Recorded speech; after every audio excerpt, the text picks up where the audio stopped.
Hello and welcome to Easter Egg Hunting, a show that dissects your favourite games looking for hidden secrets and Easter eggs. We're going to try our hardest to show you all and any Easter eggs that we can find in any game, and we'll even be throwing in a bit of trivia as well. We've now reached part 5 on our journey through the original Metal Gear Solid, and it's unfortunately coming to a closure, so let's crack on and see what else we can find before we get to the end. Just remember that if we've missed anything, just let us know in the comments and we might make a tiny little bonus video just for you guys to make sure that we've secured all possible Easter eggs.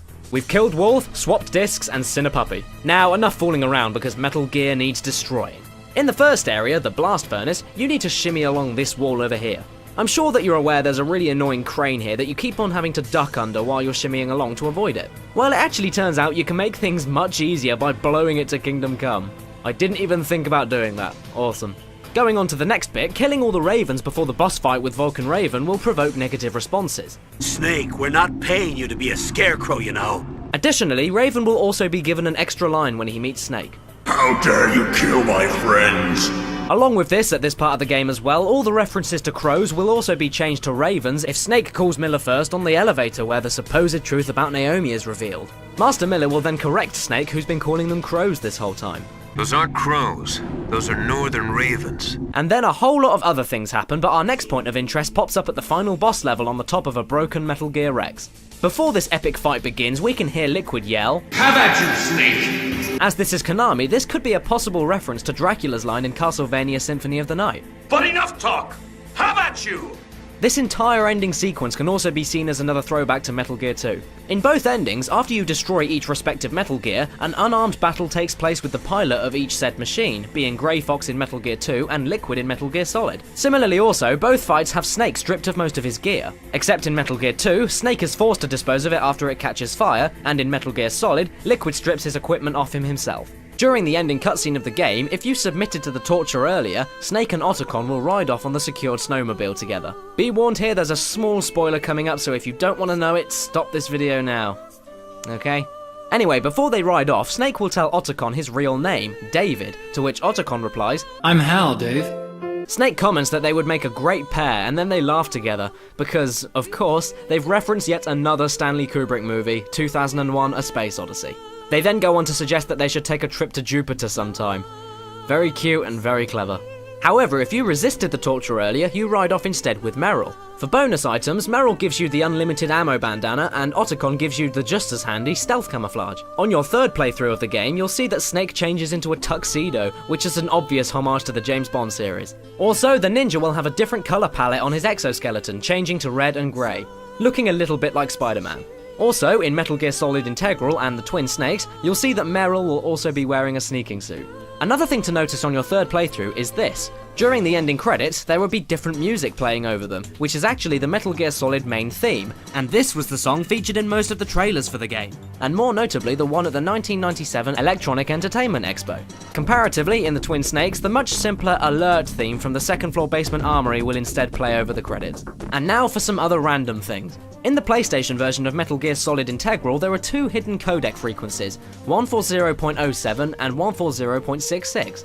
140.66 plays classic Metal Gear themes at certain areas, including Discovery, Zanzibar Breeze, and the theme of Solid Snake. 140.07 features really cool staff commentaries, but unfortunately this is only available in the Japanese version. And now for the big one, the one you've all been waiting for. If you were clever enough to find the digital camera after the torture scene from a hidden room near where Baker was being kept, you can search for the development team ghosts all throughout the game by taking pictures of random areas in the story. And to be honest, there are a lot of them. Over 40 of them actually. And with special thanks to a Chinese legend known as Wei Zi or Sun Ye for taking them, and this guy down here for uploading them to the internet, we are able to show you every one of these pictures, and I'll try my hardest to describe where each one is. So here we go. And by the way, I apologise deeply in advance for any incorrect and terrible pronunciations. Kazuki Muraoka can be found by the first ever tunnel that Snake swims through in the beginning of the game. Tomokazu Fukushima can be found at the heliport looking out to the sea from a cliff. Takanari Ishiyama can also be found at the heliport at the very top of the terrorist stronghold. Nobumitsu Tanaka can also be found on one of the sleeping guards at the western ground floor air duct entrance, where there's also a surveillance camera on the left. Kenichiro Shigeno can be found at the stairway surveillance camera on the right hand side of the building. Ryoko Yoshimura is stationed at the very end of the ground floor air duct, where a ration is also being kept. Atsuko Ito is hiding inside the elevator in the tank hangar whilst on your way to see the DARPA chief. Whereas Takashi Kitao is actually on top of the DARPA chief's dead body. Near here, Yoshiteru Kobayashi can be seen at the very far corner wall lounging around the holding cells that Johnny Sasaki was patrolling. Kohei Onoda can then be seen at one of the pillars inside the area where Kenneth Baker was being kept. And then Nobuyushi Nishimura can be seen, very dead, next to an also very dead Kenneth Baker.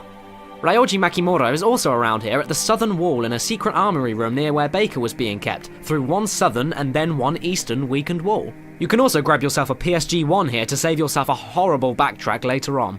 Masayuki Kobayashi can be found on the most northern one of the southeastern rocks in the canyon area. And then, in the canyon again, Shigehisa Kozyu can be found on the northeastern piped section on looking to the east of the canyon. Shinji Yamashita can then be seen inside the nuclear storage building on the left-hand side ground floor, near some columned nukes. And then, looking at one of the corners in the elevator in the nuke building, the man simply known as Fujimura is hiding inside. Yuji Korikado is then hiding on top of the guard, relieving himself in the men's bathroom of the first basement floor of the nuclear building. Yukiko Kaneda is creeping around the ladies' bathroom before the moment with Meryl, in the middle stationed mirror. Daizo Shikama is then hiding in the electrified floor room as you're looking onto the entrance to it. Yoshikazu Matsuhana can be seen on top of one of the dead genome soldier bodies in the room that the ninja visited. And also, the great Hideo frickin' Kojima can be seen on top of a Policenauts poster in Otacon's lab. We'll save the rest of the photos for our next episode, where we'll also pick up any Easter eggs suggested by you in the comments that we might have missed.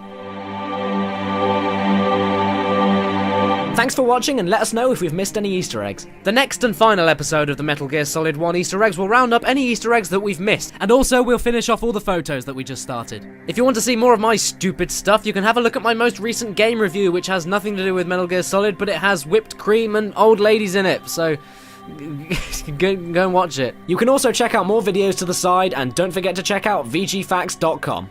Thank you again, and take care.